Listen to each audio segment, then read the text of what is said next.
Ladies and gentlemen, the biggest story, ladies and gentlemen, is that the war is near our coast. 373 kilometers from Kanyakumari to be exact, 40 nautical miles from the port of Galle in southern tip of Sri Lanka. American submarine has torpedoed an Iranian frigate that was returning from a joint ceremonial exercise in Visakhapatnam. So viewers, I began by saying a while back that the war is right at our doorstep and we were not told about it. The Sri Lankans were not informed. This has become a subject of political debate in Sri Lanka because it happened just so close, just on the edge of their territorial waters. Therefore, ladies and gentlemen, it would be fair to say that in this new situation, America doesn't care about India's zone of influence in the Indian Ocean. This is therefore going to be very embarrassing here, and I'm sure it's going to be discussed. Ladies and gentlemen, we also saw a visual of a ship. I don't know the name and details, it's not with me yet, but I'll share that with you. But it was blown off in the Strait of Hormuz.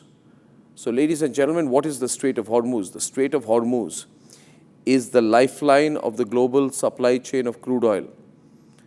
If you look at the map of the Strait of Hormuz, this small strip where ships pass through accounts for 20 million barrels per day.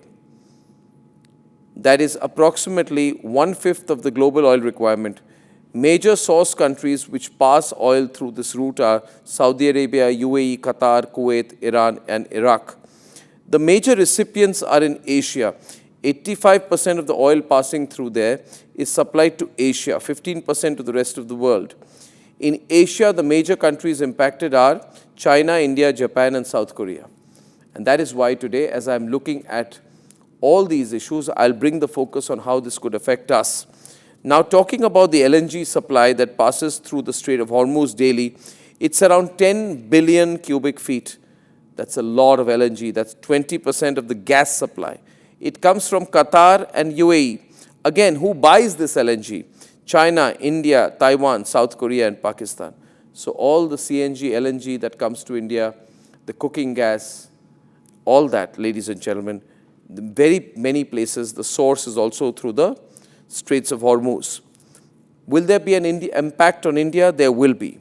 A big impact on India's energy supplies, which takes me to the third map today. Since the choking of the Strait of Hormuz, 50% of its crude oil being imported per day, ladies and gentlemen.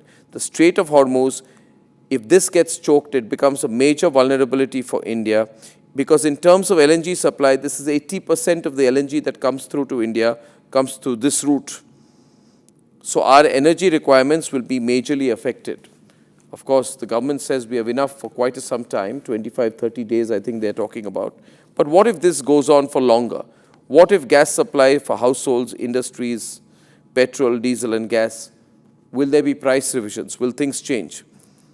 Now, on the other hand, we have oil reserves. Our strategic oil reserves are 5.33 million and the big oil companies have reserves that can last up to 65 days. What this means is even if the Strait of Hormuz is choked for 2 months, we're all right. It goes beyond 2 months, we'll be in big trouble. One point is the alternative which goes back to Russian oil. So we have to keep our strategic autonomy. Trump may not like it, but Trump starts this war. If the Strait of Hormuz gets impacted, we can use the Russian route for Russian oil imports. Look at that, ladies and gentlemen.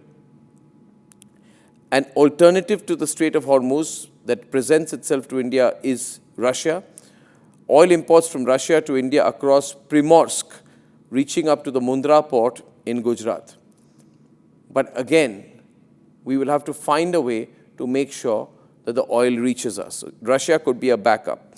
Recently, the price of crude oil has rocketed with pricing at US $725 per barrel as seen on February 27th. And then it went up to 77.6 per barrel on March 2nd. So it's slowly climbing. If the spike in the dollars with crude oil reaching $81 per barrel, and then there was a slight dip on March 4th, it went to $80.6 per barrel. Now, if that becomes 90, 100, it's going to impact our economy. So in this new world order, you need to read and watch a lot about what is happening on the ground. Because directly, indirectly, whether you're a household or running an industry, if this goes on for long, this could impact you.